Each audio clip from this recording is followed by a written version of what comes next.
Top quality और consistent performance के लिए सिर्फ सिल्वर पंप नाम याद रखना। ಇನ್ನು ಬೆಂಗಳೂರಿನಲ್ಲಿ ಕನ್ನಡಿಗರನ್ನ ಕೆಣಕಿದ ಹೋಟೆಲ್ಗೆ ತಕ್ಕ ಶಾಸ್ತಿಯಾಗಿದೆ. ಕನ್ನಡಿಗರಿಗೆ ಅಪಮಾನ ಮಾಡಿದಂತ ಹೋಟೆಲ್ ಅನ್ನ ಸೀಸ್ ಮಾಡಲಾಗಿದೆ. ಜಿಎಸ್ ಹೋಟೆಲ್ ಮ್ಯಾನೇಜರ್ ಸರ್ಫರ್ಸ್ ಬಂಧನವಾಗಿದೆ. ಹೋಟೆಲ್ ಮಾಲೀಕ ಜಮ್ಸದ್ ವಿರುದ್ಧವಾಗಿಯೂ ಕೂಡ ಎಫ್ಐಆರ್ ದಾಖಲಾಗಿದೆ. ಆದರೆ ಮಾಲೀಕ ಜಮ್ಸದ್ ಕೇರಳದಲ್ಲಿರ್ತಾರೆ. ಜಿಎಸ್ ನ ಹೋಟೆಲ್ ಮಾಲೀಕ ಕೇರಳ ಮೂಲ.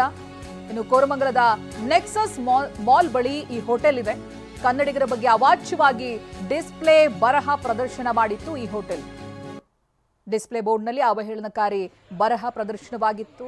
ಈ ಬಗ್ಗೆ ಆಕ್ರೋಶ ಕೂಡ ವ್ಯಕ್ತವಾಗಿತ್ತು. ಕನ್ನಡಿಗರನ್ನ ಕೆಣಕಿದ್ರೆ ಏನಾಗುತ್ತೆ ಅನ್ನೋದಕ್ಕೆ ಇದು ಉತ್ತರ. ಹೋಟೆಲ್ ಅನ್ನ ಸೀಸ್ ಮಾಡಲಾಗಿದೆ. ಎಫ್ಐಆರ್ ಕೂಡ ದಾಖಲಾಗಿದೆ. ಮ್ಯಾನೇಜರ್ ಅನ್ನು ಕೂಡ ವಿಚಾರಣೆಗೊಳಪಡಿಸಿದ್ದಾರೆ. ಹಾಗೆ ಮಾಲೀಕ ಕೇರಳದಲ್ಲಿದ್ದಾನೆ ಅನ್ನೋದು ಗೊತ್ತಾಗ್ತಾ ಇದೆ, ಜಮ್ಸದ್ ಅಂತ. ಇಬ್ಬರ ಮೇಲೂ ಕೂಡ ಎಫ್ಐಆರ್ ಆಗಿದೆ.